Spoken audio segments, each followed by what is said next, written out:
ಎಲ್ಲರಿಗೂ ನಮಸ್ಕಾರ.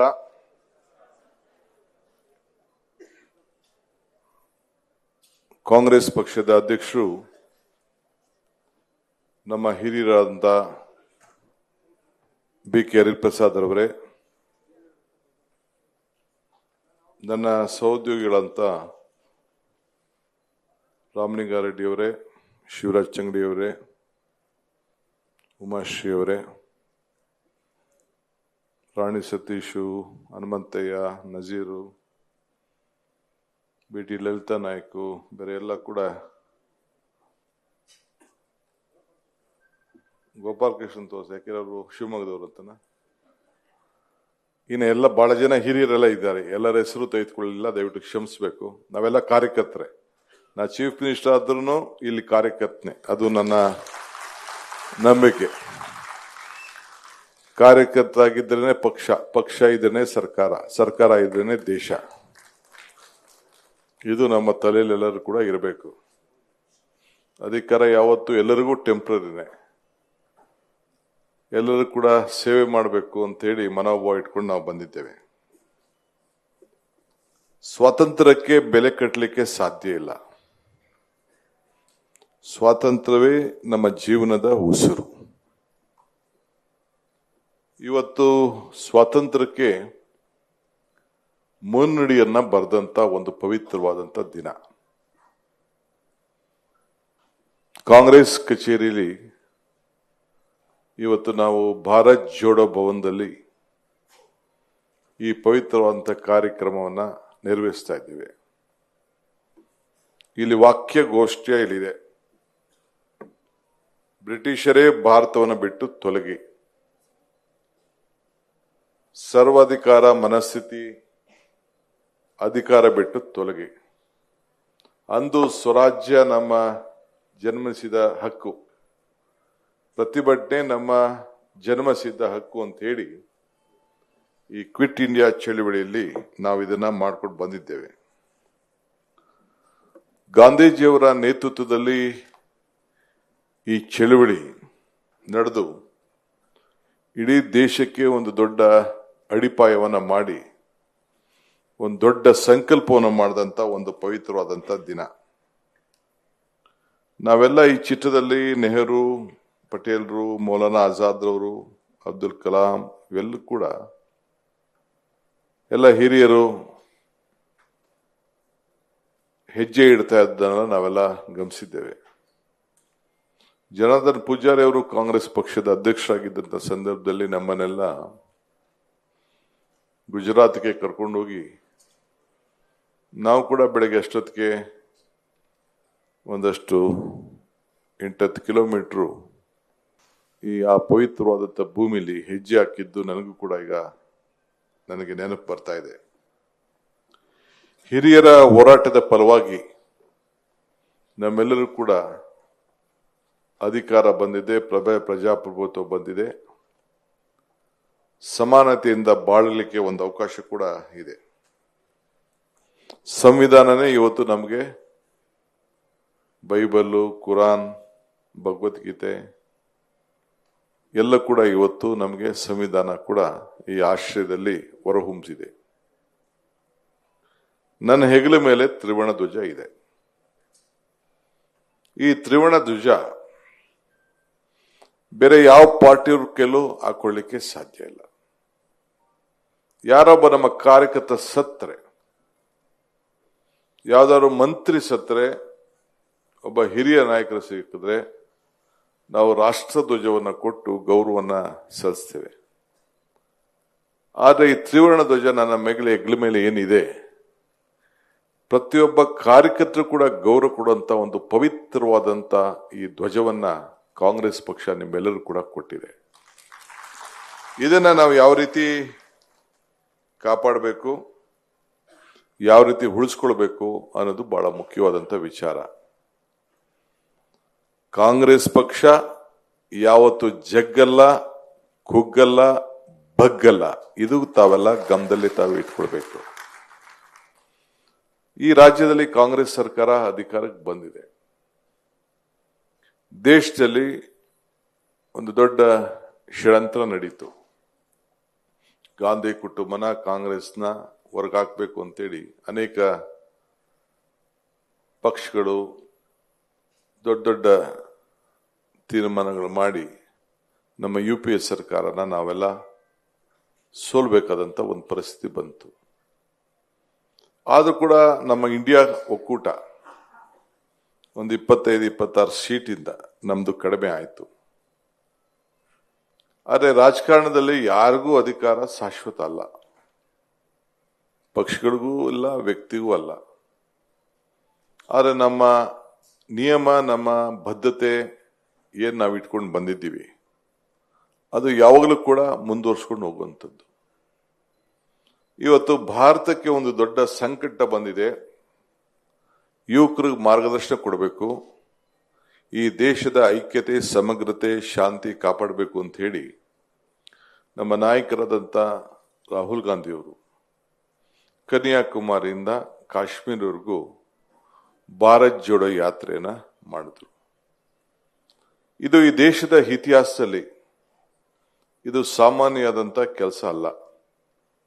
ನಮ್ಮ ರಾಜ್ಯದಲ್ಲೂ ಕೂಡ ಆ ಜವಾಬ್ದಾರಿಯನ್ನ ನಮ್ಮ ಪಕ್ಷದ ಅಧ್ಯಕ್ಷರಾಗಿರುವಂಥ ಹರಿಪ್ರಸಾದ್ ಕೂಡ, ನಾನು ಪಕ್ಷದ ಅಧ್ಯಕ್ಷ ಆಗಿದ್ದಂಥ ಸಂದರ್ಭದಲ್ಲಿ ರಾಷ್ಟ್ರೀಯ ಸಮಿತಿ ಜೊತೆಲಿ ಅವರು ಕೂಡ ಹೆಜ್ಜೆಯನ್ನು ಹಾಕಿ ಅದಕ್ಕೆ ಶಕ್ತಿಯನ್ನು ಕೂಡ ತುಂಬಿದ್ರು. ನಮ್ಮ ರಾಜ್ಯದಲ್ಲೂ ಕೂಡ ಎಲ್ಲಿ ನಾವು ಚಾಮರಾಜನಗರದಿಂದ ಪ್ರಾರಂಭ ಮಾಡಿದ್ದೇವೆ, ಗುಂಡ್ಲುಪೇಟೆಯಿಂದ ಕೊನೆ ಬಳ್ಳಾರಿ ಬಿಟ್ಟು ರಾಯಚೂರು ಬಿಟ್ಟು ಕೊನೆಗೆ ಮುಟ್ಟೋವರೆಗೂ ಕೂಡ ಒಂದು ಹೊಸ ಸ್ವರೂಪನ ಕೊಟ್ಟು ಆ ಹೆಜ್ಜೆ, ಆ ಚಳುವಳಿ, ಆ ನಡಿಗೆ ಎಲ್ಲಿ ಇತ್ತೋ ಎಲ್ಲ ಕಡೆ ಕೂಡ ಕಾಂಗ್ರೆಸ್ ಪಕ್ಷ ಬಹಳ ಅಚ್ಚಲವಾದಂತ ನಂಬಿಕೆಯಿಂದ ಜನರು ಈ ಹೋರಾಟಕ್ಕೆ ಒಂದು ಅರ್ಥ ಇದೆ ಅಂತ ಹೇಳಿ, ಅಂದು ಯಾವ ರೀತಿ ಬ್ರಿಟಿಷರನ್ನ ತೊಲಗಿಸ್ಬೇಕು ಅಂತ ಹೇಳಿ ಇಡೀ ರಾಷ್ಟ್ರದಲ್ಲೇ ಒಂದು ಚಳವಳಿ ನಡೀತೋ, ಅದೇ ರೀತಿ ನಮ್ಮ ಕರ್ನಾಟಕದಲ್ಲಿ ಈ ಭಾರತ್ ಜೋಡಿಯ ಹೆಜ್ಜೆ ಕಾಂಗ್ರೆಸ್ ಪಕ್ಷ 136 ಸೀಟ್ ಬರಲಿಕ್ಕೆ ತಾವೆಲ್ಲ ಕಾರಣಕರ್ತರಾದ್ರಿ. ಈಗ ನಾನು ಭಾರತ್ ಜೋಡೋ ಭವನದಲ್ಲಿ ಇದ್ದೇನೆ. ಕಳೆದ ವರ್ಷ ಮಹಾತ್ಮ ಗಾಂಧೀಜಿಯವರ ಕಾಂಗ್ರೆಸ್ನ ಅಧ್ಯಕ್ಷಗಿರಿಯನ್ನ ಬಹಳ ಸಂಭ್ರಮದಿಂದ ಮಲ್ಲಿಕಾರ್ಜುನ್ ಖರ್ಗೆಯವರ ಮುಖಂಡತ್ವದಲ್ಲಿ ಬೆಳಗಾಂನಲ್ಲಿ ನಾವು ಕಾರ್ಯಕ್ರಮವನ್ನು ನೆರವೇರಿಸಿತು. ಆ ಕಾರ್ಯಕ್ರಮ ಜೈ ಬಾಪು, ಜೈ ಭೀಮ್, ಜೈ ಸಂವಿಧಾನ ಈ ಘೋಷಣೆ ಮುಖಾಂತರ ನಾವೆಲ್ಲ ಸೇರಿ ಮಾಡಿದೆವು. ಅದರ ನೆನಪಿನಲ್ಲಿ ಇವತ್ತು ನಾವೆಲ್ಲ ಕೂಡ ಇದನ್ನು ಉಳಿಸಬೇಕು ಅಂತ ಹೇಳಿ ಮುಂದಕ್ಕೆ 100 ಕಾಂಗ್ರೆಸ್ ಕಚೇರಿಗಳನ್ನ ಕಟ್ತೀನಿ ಅಂತ ಹೇಳಿ ಈಗಾಗಲೇ ನಾನು ಘೋಷಣೆಯನ್ನು ಮಾಡಿ, ಈ ದೇಶಕ್ಕೆ ಕಾಂಗ್ರೆಸ್ ಪಕ್ಷದ ಅಧ್ಯಕ್ಷರಾದ ಮೇಲೆ ಒಂದು ಸಾಕ್ಷಿ ಗುಡ್ಡೆಯನ್ನು ಬಿಟ್ಟು ಹೋಗ್ಬೇಕು ಅಂತ ಹೇಳಿ ಈಗಾಗಲೇ ಪ್ರತಿ ಒಂದು ತಾಲೂಕುಗಳು ಕೂಡ ಜಾಗವನ್ನು ನಾವೇನು 100 ಎಕರೆ ಬಿಜೆಪಿ ತರ ತೆಗೆದುಕೊಂಡಿಲ್ಲ, 100 ಸಂಸ್ಥೆಗಳನ್ನು ನಾವೇನು ಕಟ್ಟಿಲ್ಲ. ಆದರೆ ಪಕ್ಷದ ಕಚೇರಿ ನಮಗೆ ಕಾಂಗ್ರೆಸ್ ಕಚೇರಿ, ಕಾಂಗ್ರೆಸ್ ಭವನ, ಇಂದಿರಾ ಭವನ, ರಾಜೀವ್ ಭವನ, ಪ್ರಿಯದರ್ಶಿನಿ ಭವನ ಇವೆಲ್ಲ ಕೂಡ ನಮಗೆ ಒಂದು ದೇವಸ್ಥಾನದ ಒಂದು ಸ್ವರೂಪ. ಅದಕ್ಕೆ ಇವತ್ತು ನಮ್ಮ ಈ ಒಂದು ಕಚೇರಿಗಳಿಗೆ ಹೊಸ ರೂಪವನ್ನು ಕೊಟ್ಟು ನಿಮ್ಗೆಲ್ಲರೂ ಕೂಡ ನಿಮ್ಮ ನೋವು, ನಿಮ್ಮ ದುಃಖ, ನಿಮ್ಮ ದುಮಾನಗಳು ಪರಿಹಾರ ಆಗ್ಲಿ ಅಂತ ಹೇಳಿ ಈ ಕಚೇರಿಗಳಿಗೆ ಎಲ್ಲರೂ ಕೂಡ, ಒಂದು ಕಡೆ ಶಾಸಕರು, ಅಧಿಕಾರ, ಜಾಗ ಬೇರೆ ಇರ್ಬೋದು, ಆದರೆ ಇಲ್ಲಿ ಇದಕ್ಕೆ ಪ್ರತ್ಯೇಕವಾದಂತ ನಿಮ್ಮ ನೋವುಗಳನ್ನ ಪರಿಹಾರವನ್ನ ಮಾಡಿಕೊಡ್ಲಿಕ್ಕೆ ಈ ದೇಶದ ಇತಿಹಾಸದ ಹಿನ್ನೆಲೆಯಲ್ಲಿ ಇದಾಗಬೇಕು ಅಂತೇಳಿ ಈಗಾಗಲೇ ಕಾರ್ಯಕ್ರಮವನ್ನು ರೂಪಿಸಿ ಜಾಗಗಳನ್ನ ನಿಗದಿ ಮಾಡಿದ್ದೇವೆ. ಸದ್ಯದಲ್ಲೇ ರಾಹುಲ್ ಗಾಂಧಿ ಸಾಹೇಬರು, ಮಲ್ಲಿಕಾರ್ಜುನ್ ಖರ್ಗೆ ಸಾಹೇಬರು ಅವರು ನಮ್ಮ ರಾಜ್ಯಕ್ಕೆ ಬಂದು ಏನು ನಮ್ಮ ಗಾಂಧಿನಗರದಲ್ಲಿದ್ದಂಥ ನಮ್ಮ ಹಳೆ ಕಾಂಗ್ರೆಸ್ ಕಚೇರಿ ಈಗಾಗಲೇ ಒಡೆದಾಕಿದ್ದೇನೆ, ಪ್ಲಾನ್ ಎಲ್ಲ ರೆಡಿಯಾಗಿದೆ. ಸದ್ಯದಲ್ಲೇ ಅದಕ್ಕೆ ಭೂಮಿ ಪೂಜೆಯನ್ನ ಖರ್ಗೆ ಸಾಹೇಬರ ಮುಖಂಡತ್ವದಲ್ಲಿ, ರಾಹುಲ್ ಗಾಂಧಿಯವರ ನಾಯಕತ್ವದಲ್ಲಿ, ಅಧ್ಯಕ್ಷತೆಯಲ್ಲಿ ರಾಹುಲ್ ಗಾಂಧಿಯವರ ನಾಯಕತ್ವದಲ್ಲಿ, ಹರಿಪ್ರಸಾದ್ ಅವರ ಸ್ಥಳೀಯ ಅಧ್ಯಕ್ಷತೆಯಲ್ಲಿ ಇವತ್ತು ಅದನ್ನ ನೆರವೇರಿಸಲಿಕ್ಕೆ ಈಗಾಗಲೇ ಕಾರ್ಯಕ್ರಮವನ್ನು ರೂಪಿಸಿದ್ದೇವೆ. ಆ ದಿನ ನಾನು ಇಲ್ಲಿಂದನೇ ಸಂದೇಶವನ್ನು ಕೊಡ್ತಾ ಇದ್ದೇನೆ. 100 ಕಚೇರಿಗಳನ್ನ ಏನು ನಿಗದಿ ಮಾಡಿದ್ದೇವೆ ಅಲ್ಲೇ ಮಿಕ್ಕಿದ, ಯಾಕೆಂದ್ರೆ ಆ ಜಾಗದಲ್ಲಿ ಸಾವಿರಾರು ಜನ, 50,000 ಜನ, ಲಕ್ಷ ಕರ್ಕೊಂಡು ಬರ್ಲಿಕ್ಕೆ ಕುಂಡಿಸ್ಕೊಳ್ಳಿಕ್ಕೆ ಆಗುದಿಲ್ಲ. 1,000 ಜನ ಮಾತ್ರ ಅಲ್ಲಿ ಕೂತ್ಕೊಳ್ಳಿಕ್ಕೆ ಒಂದು ಅವಕಾಶ ಇದೆ. ಅಂದು ಒಂದು 100 ಜನ ನಮ್ಮ ಕಾಂಗ್ರೆಸ್ ಪಕ್ಷಕ್ಕೆ ತ್ಯಾಗ ಮಾಡಿದಂತ, ಸೇವೆ ಮಾಡಿದಂತ ಒಂದು ಹಿರಿಯರನ್ನ ಗುರುತಿಸಬೇಕು ಅಂತ ಹೇಳಿ ನಮ್ಮ ಪಕ್ಷದ ಅಧ್ಯಕ್ಷರಾದಂತ ಹರಿಪ್ರಸಾದ್ ಅವರಿಗೆ ಮನವಿ ಮಾಡ್ತೇನೆ. ಈ ರಾಜ್ಯದ ಉದ್ದಗಲಕ್ಕೂ ಕೂಡ ಇರುವಂತ ನಾಯಕರುಗಳಿಗೆ 100 ಜನಕ್ಕೆ ಸುಮಾರು 70 ವರ್ಷದ ನಂತರ ಇರುವಂತಹ ಕೆಲವು ಕಾರ್ಯಕರ್ತರು ನಾಯಕರಿಗೆ ತ್ಯಾಗಗಳನ್ನ ಮಾಡಿ ಈ ಪಕ್ಷವನ್ನ ಕಟ್ಟಿದ್ದಾರೆ, ಅವ್ರನ್ನ ಗುರುಸಿ ಅವರಿಗೆ ಒಂದು ಸನ್ಮಾನ ಮಾಡುವಂತ ಒಂದು ವಿಶೇಷವಾದಂತ ದಿನ ಅಂತ ಹೇಳಿ ನಾವು ಇವತ್ತು ಇಟ್ಕೊಳ್ಬೇಕಾಗಿದೆ. ಏಕೆಂದ್ರೆ ನಮ್ಮ ಕಾರ್ಯಕರ್ತರಿಗೆ ಎಷ್ಟೋ ಜನಕ್ಕೆ ಅಧಿಕಾರ ಸಿಕ್ಕಿಲ್ಲ. ಎಲ್ಲರೂ ನನ್ನಂತ, ಕೆಲವು ಮಂತ್ರಿಗಳಂತ, ಸಿದ್ದರಾಮಯ್ಯನವರಂತ ಎಲ್ಲರೂ ಕೂಡ ಅದೃಷ್ಟವಶಾಲಿಗಳಾಗಲಿಕ್ಕೆ ಸಾಧ್ಯ ಇಲ್ಲ. ಎಷ್ಟೋ ಜನ ಕಾರ್ಯಕರ್ತರಿಗೆ ಏನೂ ಒಂದು ಸಣ್ಣ ಅಧಿಕಾರ ಕೂಡ ಕೊಡ್ಲಿಕ್ಕೆ ಆಗಿಲ್ಲ. ಆದ್ರೆ ಈ ಪಕ್ಷ ಉಳ್ಕೊಂಡಿರೋದು, ಈ ಆಧಾರ ಸ್ತಂಭವಾಗಿ ನಿಂತಿರೋಂಥದ್ದು ಈ ಕಾರ್ಯಕರ್ತರಿಂದನೇ ಅನ್ನೋ ಒಂದು ಸಂದೇಶವನ್ನು ಕೂಡ ಕೊಡಬೇಕಾದ್ದು ನಮ್ಮೆಲ್ಲರ ಜವಾಬ್ದಾರಿ ಇದೆ. ಆದ್ರಿಂದ ಅಂತ ಯಾರ್ಯಾರ ನಾಯಕರುಗಳು ರಾಜ್ಯದ ಉದ್ದಗಲೂ ಕೂಡ ನಿಮ್ಗೆ ಕಾಣ್ತದೆ, ಅದನ್ನ ನಮ್ಮ ಪಕ್ಷದ ಅಧ್ಯಕ್ಷರಿಗೆ ಸಲ್ಲಿಸಬೇಕು. ಅವರು ಇಡೀ ರಾಜ್ಯದ ಉದ್ದಗಲಕ್ಕೂ ಕೂಡ ಅವ್ರನ್ನ ಗುರುಸಿ ಅವ್ರಿಗೆ ಸನ್ಮಾನವನ್ನ ಮಾಡುವಂತ ಕಾರ್ಯಕ್ರಮ ಕೂಡ ನಾವು ಹಮ್ಮಿಕೊಳ್ಳೋಣ. ಏಕೆಂದ್ರೆ ನೆನಪಿನಲ್ಲಿ ಎಲ್ಲರೂ ಕೂಡ ವಿವಿಧ ರೀತಿಯಲ್ಲಿ ನಾವು ಗೌರವ ಕೊಡ್ಲಿಕ್ಕೆ ಸಾಧ್ಯ ಇಲ್ಲ. ಈಗಾಗಲೇ ನಾನು ಹಿಂದೆ ತೀರ್ಮಾನ ಮಾಡಿದ್ದೇನೆ, ಪಕ್ಷಕ್ಕೆ ಯಾರ್ಯಾರು ಭೂಮಿಗಳನ್ನ ದಾನ ಮಾಡಿದ್ದಾರೆ, ಆ ಭೂಮಿಗೆ ಯಾರ್ಯಾರು ಹಣವನ್ನ ಕಟ್ಟಿದ್ದಾರೆ, ಅವರು ಕೂಡ ವಿಶೇಷವಾಗಿ ನಾವು ಗೌರವದ ಒಂದು ದೊಡ್ಡ ಗೌರವನ ಸಲ್ಲಿಸಿ ಅವರು ಕೂಡ ಮುಂದಿನ ಪೀಳಿಗೆಗೆ ಅವರ ಮನೆಯಲ್ಲಿ ಒಂದು ಶಾಶ್ವತವಾಗಿ ನಾವು ಯಾವ ರೀತಿ ರಾಜ್ಯೋತ್ಸವ ಸಂದರ್ಭದಲ್ಲಿ ಅವರಿಗೆಲ್ಲರೂ ಕೂಡ ಒಂದು ದೊಡ್ಡ ಒಂದು ಗೌರವನ ಕೊಡ್ತೇವೆ, ಯಾವ ರೀತಿ ಅವ್ರಿಗೊಂದು ಪತ್ರವನ್ನ ಕೊಡ್ತೇವೆ, ಆ ರೀತಿ ಅವ್ರಿಗೂ ಕೂಡ ಉಳಿಸುವಂತ ಕಾರ್ಯಕ್ರಮ ಕೂಡ ಈಗಾಗಲೇ ನಾನು ಸಿದ್ಧತೆಯನ್ನ ಮಾಡಿ ತಯಾರು ಮಾಡಿ ಇಟ್ಕೊಂಡಿದ್ದೇನೆ. ಅನೇಕ ಕಾರಣಾಂತರಿಂದ ಅದು ಮುಂದಕ್ಕೆ ಹೋಯ್ತು. ಸೊ ಆ ಕೆಲಸ ಕೂಡ ಈ ಸಂದರ್ಭದಲ್ಲಿ ಯಾರು ಖಂಡಿತ ಸಹಾಯ ಮಾಡಿದ್ದಾರೆ, ನಾಯಕರುಗಳು ಅವ್ರ ಹೆಸರಿನಲ್ಲಿ ಮಾಡಿರ್ಬೋದು, ಬೇರೆಯವ್ರ ಮುಖಾಂತರ ಅವ್ರು ಮಾಡಿಸಿರ್ಬೋದು, ಅವರು ಕೂಡ ಗೌರವಿಸಬೇಕಾದಂತ ಕರ್ತವ್ಯ. ಯಾಕೆಂದ್ರೆ ಎಲ್ಲ ದಾನಕ್ಕೆ ಕೆಲವರು ಭೂಮಿ ದಾನ ಮಾಡಿದ್ದಾರೆ, ಕೆಲವರು ಹಣ ದಾನ ಮಾಡಿದ್ದಾರೆ. ಅದಕ್ಕೆ ಲೆಕ್ಕಾಚಾರ ಇಟ್ಟು ನಾವು ಅದಕ್ಕೆ ಗೌರವನ ಸಲ್ಲಿಸಬೇಕು ಅಂತೇಳಿ ಈಗಾಗಲೇ ಕಾರ್ಯಕ್ರಮ ರೂಪಿಸಿದ್ದೇವೆ. ರಾಮಲಿಂಗಾರೆಡ್ಡಿ ಅವರ ಅಧ್ಯಕ್ಷತೆಯಲ್ಲಿ ಬೆಂಗಳೂರು ನಗರದ ಕಾಂಗ್ರೆಸ್ ಕಚೇರಿಯನ್ನು ಕೂಡ ಇಲ್ಲೇ ಪಕ್ಕದಲ್ಲೇ ಅದನ್ನ ಕಟ್ಟಬೇಕು ಅಂತೇಳಿ ಈಗಾಗಲೇ ಅವರು ಸಿದ್ಧತೆ ಕೂಡ ಅವರು ಕೂಡ ಮಾಡಿಕೊಂಡಿದ್ದಾರೆ. ಸೊ ಹಂಗೆ ಒಂದು ಈ ಕಾಲ ಘಟ್ಟಕದಲ್ಲಿ ಈ ಮಹಾತ್ಮ ಗಾಂಧೀಜಿಯವರ 100 ವರ್ಷದ ಅಧಿಕಾರದ ಸಂಭ್ರಮದಲ್ಲಿ ಎಐಸಿಸಿ ಅಧ್ಯಕ್ಷರು ನಮ್ಮ ರಾಜ್ಯದವರು ಆಗಿರೋಂಥ ಸಂದರ್ಭದಲ್ಲಿ ಇಂಥ 100 ದೇವಸ್ಥಾನಗಳು ಕಟ್ಟಲಿಕ್ಕೆ ನಿಮ್ಮೆಲ್ಲರ ಸಹಕಾರ, ನೀವೆಲ್ಲ ಇಲ್ಲಿ ಬೆಂಗಳೂರು ನಗರದವ್ರು ಇರ್ಬೋದು, ಹೊರಗಡೆ ಇರ್ಬೋದು, ಆದರೆ ನನ್ನ ಸಂದೇಶ ಒಬ್ಬ ಪಕ್ಷದ ಅಧ್ಯಕ್ಷನಾಗಿ ಆಗಿದ್ದಂಥವನು, ಒಬ್ಬ ಕಾರ್ಯಕರ್ತನಾಗಿದ್ದವನು, ಈ ರಾಜ್ಯದ ಮುಖ್ಯಮಂತ್ರಿ ಆಗಿದ್ದವನು, ಎಲ್ಲ ನನ್ನ ಶಾಸಕ ಮಿತ್ರಗಳಿಗೆ, ಮಂತ್ರಿಗಳಿಗೆ, ನಮ್ಮ ಪಕ್ಷದ ಅಧ್ಯಕ್ಷಗಳಿಗೆ, ತಾಲೂಕು ಅಧ್ಯಕ್ಷಗಳಿಗೆ, ಜಿಲ್ಲಾ ಅಧ್ಯಕ್ಷಗಳಿಗೆ ಈ ಸೂಚನೆಯನ್ನ ಈ ವೇದಿಕೆ ಮುಖಾಂತರ ಕೊಡ್ಲಿಕ್ಕೆ ನಾನು ಬಯಸ್ತಾ ಇದ್ದೇನೆ. ಇವತ್ತು ಇದಲ್ಲದೆ ಭಾರತ್ ಜೋಡೋ ಭವನದಲ್ಲಿ ನಾವು ಇದ್ದೇವೆ. ಏನು ಈ ಭಾರತ್ ಜೋಡೋ ಭವನ, ಯಾಕೆ ಈ ಭಾರತ್ ಜೋಡೋ, ಈ ಹೆಸರು ಯಾಕೆ ಉಳಿಬೇಕು ಅಂದ್ರೆ, ಈ ದೇಶದಲ್ಲಿ ಯಾರು ಕೂಡ ಇಂಥ ನಡಿಗೆ, ಇಂಥ ಚಳುವಳಿಯನ್ನ ಮಹಾತ್ಮ ಗಾಂಧೀಜಿಯವರ ನಾಯಕತ್ವದಲ್ಲಿ ನಡೆದಿದ್ ಬಿಟ್ರೆ, ಮಧ್ಯ ಚಂದ್ರಶೇಖರ್ ಅವರು ಕೆಲವು ಸಂದರ್ಭದಲ್ಲಿ ಅದಕ್ಕೊಂದು ಸ್ವರೂಪವನ್ನ ಅವ್ರ ಕಾಲದಲ್ಲಿ ಒಂದು ಇಷ್ಟರ ಮಟ್ಟಕ್ಕೆ ಆಗದೆ ಹೋದು ಕೂಡ ಮತ್ತೊಂದು ಈ ದೇಶದ ಇತಿಹಾಸದ ನಡಿಗೆ ಯಾವ್ದಾದ್ರು ಕಾಶ್ಮೀರದಿಂದ ಕನ್ಯಾಕುಮಾರಿಗೆ ಇತ್ತು ಅಂತಂದ್ರೆ ಇದು ಭಾರತ್ ಜೋಡೋ ಯಾತ್ರೆ ಅನ್ನೋದನ್ನ ಯಾರು ಕೂಡ ಮರೀಲಿಕ್ಕೆ ಸಾಧ್ಯ ಇಲ್ಲ. ಇದನ್ನ ಉಳಿಸ್ಬೇಕು, ಇದ್ರ ತತ್ವ, ಇದ್ರ ನೀತಿ ಇರಬೇಕು. ನಾನು ಅಧಿಕಾರ ತೆಗೆದುಕೊಂಡಂತ ಮೊದಲನೇ ದಿನ ನಾನು ತೆಗೆದುಕೊಂಡಂತ ನನ್ನ ಮನಸ್ಸಿಗೆ, ನನ್ನ ಭಾವನೆಗೆ, ನನಗೆ ಅತಿ ಹೆಚ್ಚು ಇಷ್ಟವಾದಂತ ಒಂದು ಕಾರ್ಯಕ್ರಮ ಏನು ರೂಪಿಸಿದ್ದೇನೆಂದ್ರೆ, ಪ್ರತಿ ಪಂಚಾಯತಿಲಿ, ಪ್ರತಿ ವಾರ್ಡ್ನಲ್ಲಿ ಸುಮಾರು 10,000 ಜನಸಂಖ್ಯೆಯನ್ನ ಗಮನದಲ್ಲಿ ಇಟ್ಕೊಂಡು 7ರಿಂದ 10,000 ಗಮನ ಇಟ್ಕೊಂಡು 10,000 ಭಾರತ್ ಜೋಡೋ ಯುವ ಶಕ್ತಿ ಸಂಘಗಳನ್ನ ನಿರ್ಮಾಣ ಮಾಡಲಿಕ್ಕೆ ಸರ್ಕಾರ ಈಗಾಗಲೇ ಆದೇಶವನ್ನ ಮಾಡಿದೆ. ನಮ್ಮ ಯುವ ಇಲಾಖೆ ಏನಿದೆ ಅದು ಮುಂದಾಳತ್ವವನ್ನು ತೆಗೆದುಕೊಳ್ತಾ ಇದೆ. ಈಗಾಗಲೇ ಅದಕ್ಕೆ ರೂಪರೇಷೆಗಳನ್ನ ಕೊಟ್ಟಿದ್ದೇವೆ. ಇದಕ್ಕೆ ಒಂದು ತಾಲೂಕಿನಲ್ಲಿ ಸರಾಸರಿ ಒಂದು 35ರಿಂದ 40 ಪಂಚಾಯಿತಿ ಇರ್ತದೆ, ಇಲ್ಲ 30 ಪಂಚಾಯಿತಿ ಇರ್ತದೆ, ಇಲ್ಲ ಅಂದ್ರೆ ಟೌನ್ ನಲ್ಲಿ ಇರ್ತದೆ. ಒಟ್ಟು ಸರಾಸರಿ ಆವರೇಜ್ ಒಂದು 40 ಸಂಘಗಳು ಸ್ಥಾಪನೆ ಮಾಡಲಿಕ್ಕೆ ಅವಕಾಶ ಇದೆ. 100ರಿಂದ 250 ಜನ ಸದಸ್ಯರು 16 ವರ್ಷದಿಂದ 35 ವರ್ಷದವರೆಗೂ ಕೂಡ ಇಲ್ಲ 40 ವರ್ಷದವರೆಗೂ ಕೂಡ ಆಗಬೇಕು ಅಂತೇಳಿ ಈಗಾಗಲೇ ನಾವು ಮಾರ್ಗದರ್ಶನವನ್ನು ಕೊಟ್ಟಿದ್ದೇವೆ.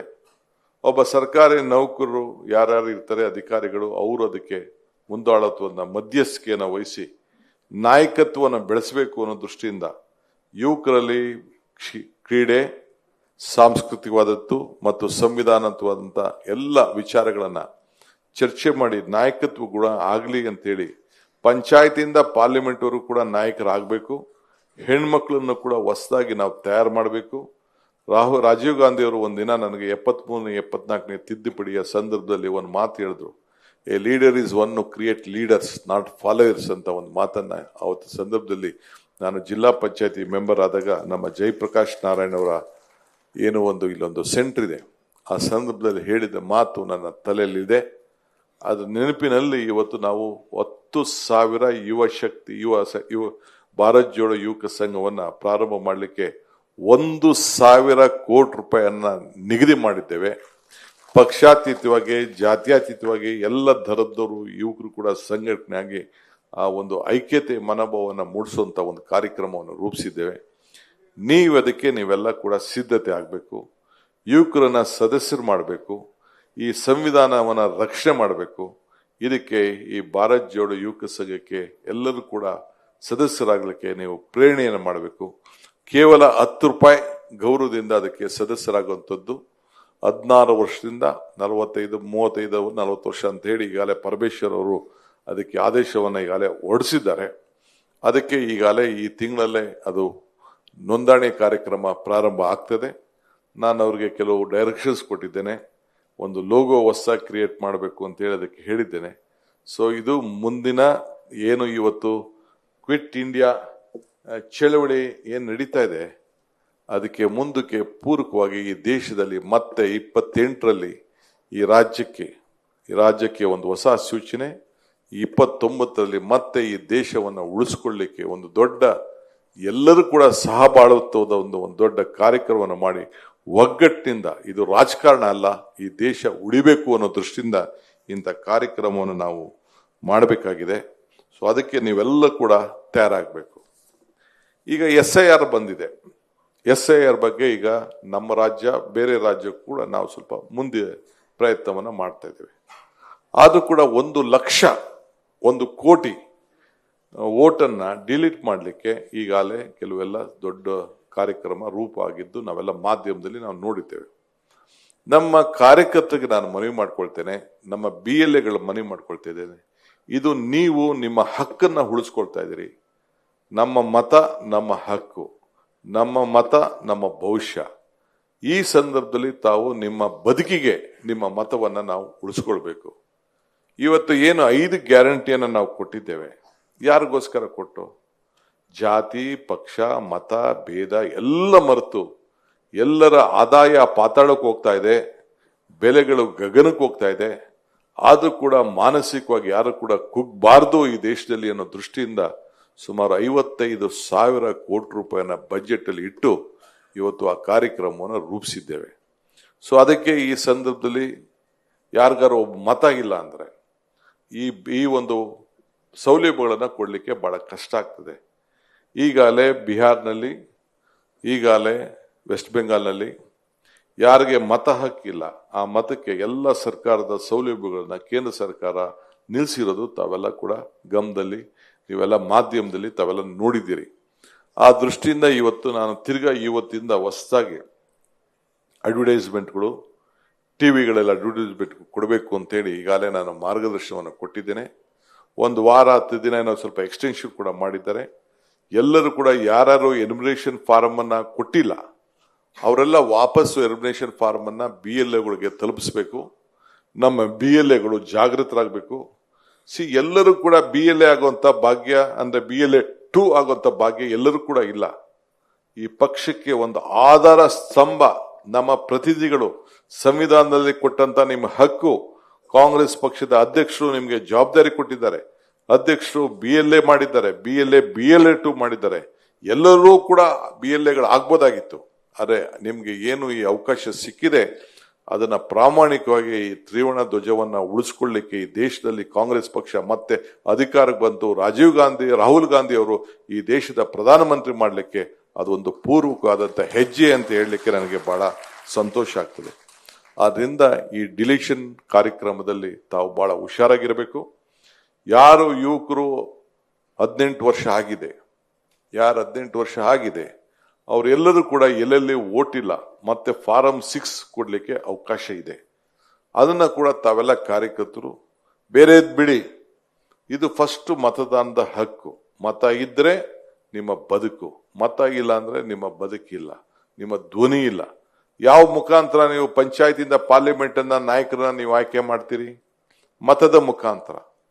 ಅವತ್ತು ಬೇಕಾದಷ್ಟು ಜನ ಬಿಜೆಪಿಯವರೆಲ್ಲ ಟೀಕೆ ಮಾಡಿದ್ರು, ಜನಸಂಘದವರು ಟೀಕೆ ಮಾಡಿದ್ರು, ದಳದ ಜನತಾ ಪಾರ್ಟಿ ಅಂತ ಇತ್ತು ಆಗ ಟೀಕೆ ಮಾಡ್ತಿದ್ರು.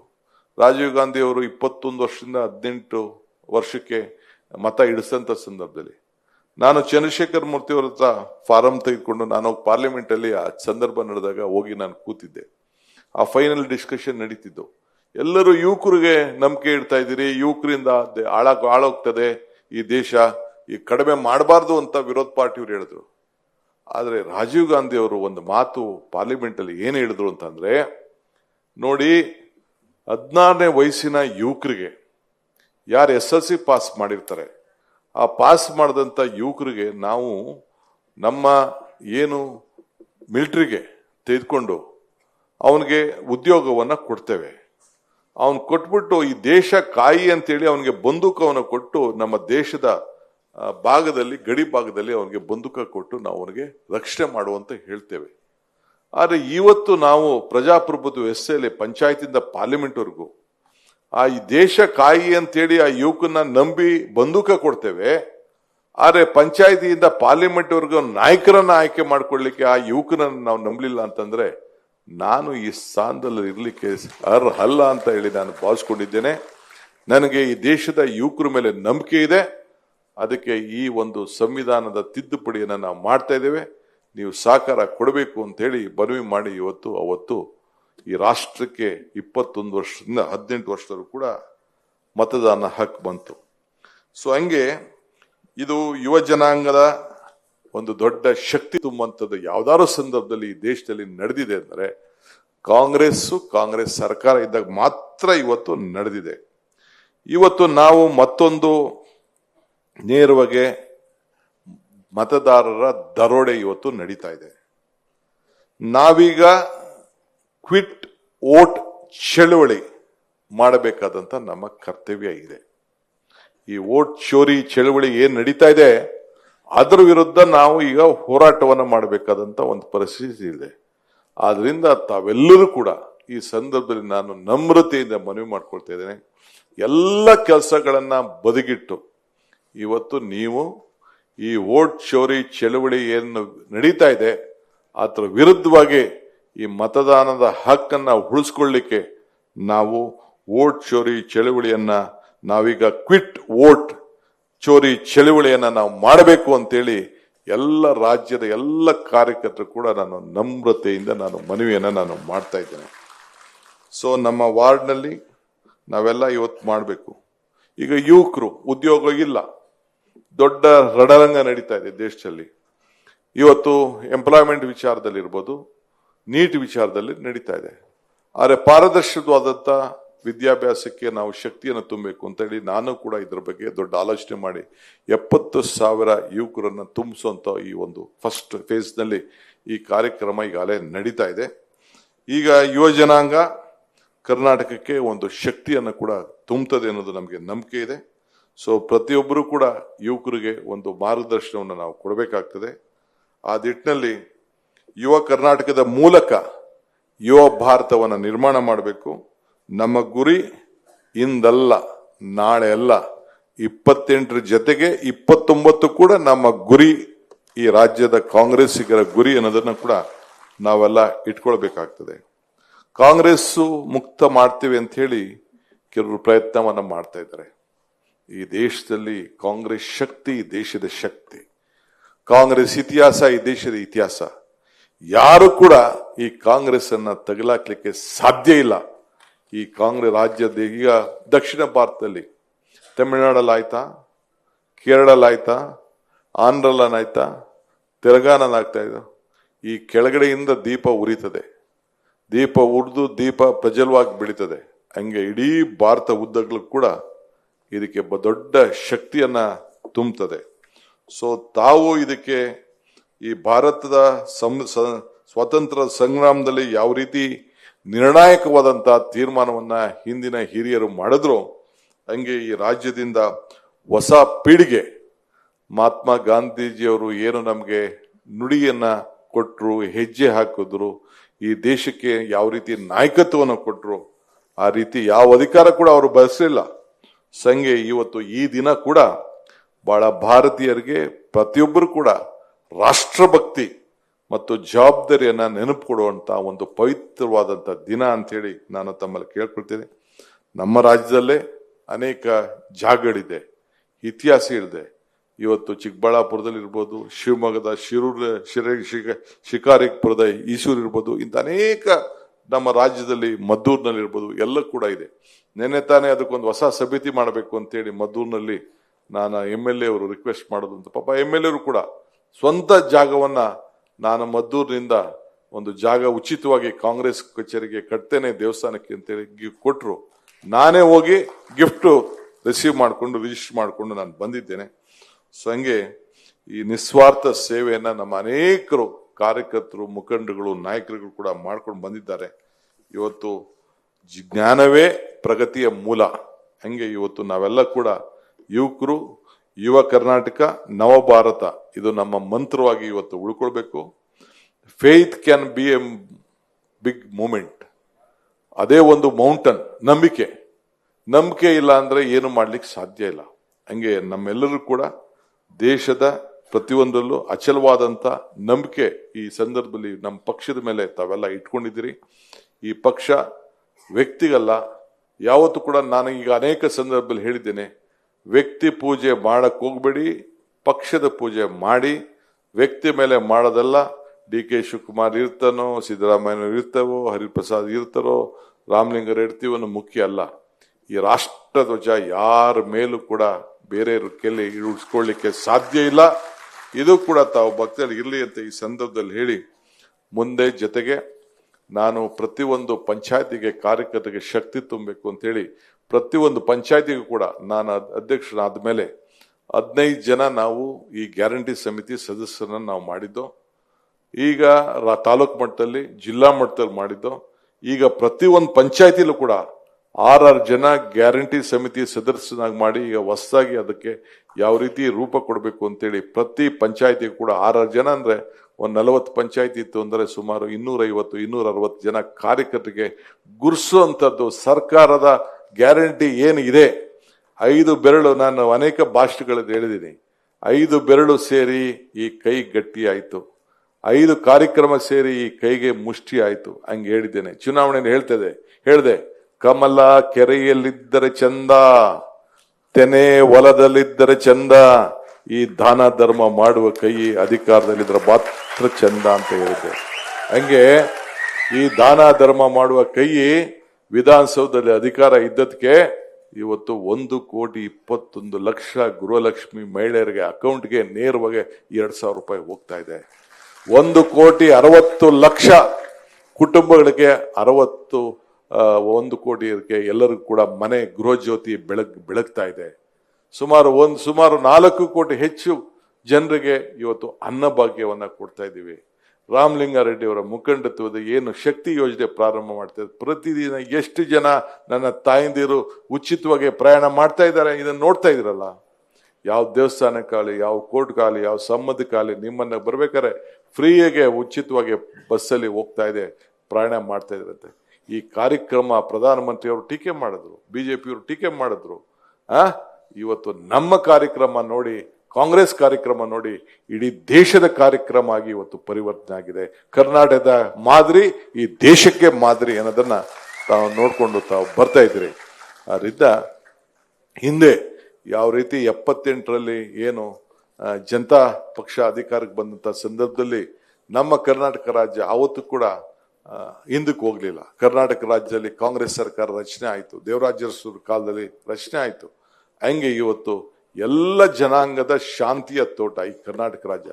ಮತ್ತೆ ಈ ಕರ್ನಾಟಕ ರಾಜ್ಯದಿಂದನೇ ಈ ದೇಶದಲ್ಲಿ ಮತ್ತೆ ಈ ದೇಶವನ್ನು ಉಳಿಸುವಂತ ಕೆಲಸ ಆಗಬೇಕು. ಆ ನಿಟ್ಟಿನಲ್ಲಿ ನೀವೆಲ್ಲ ಸೇರಿ ಕೆಲಸ ಮಾಡಬೇಕು. ತಾವು ಇಷ್ಟು ದೊಡ್ಡ ನಮ್ರತೆಯಿಂದ, ಇಷ್ಟು ದೊಡ್ಡ ಸಂಖ್ಯೆಯಲ್ಲಿ ತಾವೆಲ್ಲ ಸೇರಿ ಇಂಥ ಒಂದು ಪವಿತ್ರವಾದಂಥ ಕ್ವಿಟ್ ಇಂಡಿಯಾ ಚಳವಳಿಯ ಕಾರ್ಯಕ್ರಮದಲ್ಲಿ ಭಾಗವಹಿಸಿ ಮತ್ತೆ ಈ ದೇಶವನ್ನು ಉಳಿಸ್ಕೊಳ್ಬೇಕು ಅಂತ ಹೇಳಿ, ಮತ್ತೆ ಈ ರಾಷ್ಟ್ರದಲ್ಲಿ ಈ ಕಾಂಗ್ರೆಸ್ ಪಕ್ಷ ಅಧಿಕಾರಕ್ಕೆ, ಈ ದೇಶಕ್ಕೆ ಯಾರು ಸ್ವಾತಂತ್ರ್ಯವನ್ನು ತಂದುಕೊಟ್ರು ಆ ಪಕ್ಷದಲ್ಲಿ ಮತ್ತೆ ಈ ರಾಷ್ಟ್ರಧ್ವಜ ಹಾರಿಸುವಂತ ಕೆಲಸಕ್ಕೆ ತಾವು ಕಾರಣಕರ್ತರಾಗಬೇಕು. ಇದಕ್ಕೆ ಮುಂದುವರಿರಿ ಅಂತ ಹೇಳಿ ನಾನು ಪ್ರಾರ್ಥನೆ ಮಾಡಿ ನಿಮ್ಮೆಲ್ಲರೂ ಕೂಡ ಶುಭವನ್ನು ಹಾರೈಸಿ ನನ್ನ ಮಾತನ್ನು ಮುಗಿಸ್ತೇನೆ. ಜೈ ಹಿಂದ್, ಜೈ ಕಾಂಗ್ರೆಸ್ ಪಾರ್ಟಿ. ನ್ಯೂಸ್ ಫಸ್ಟ್ ನಿರ್ಭೀತಿಯಿಂದ ನಿಮ್ಮ ಪರವಾಗಿ.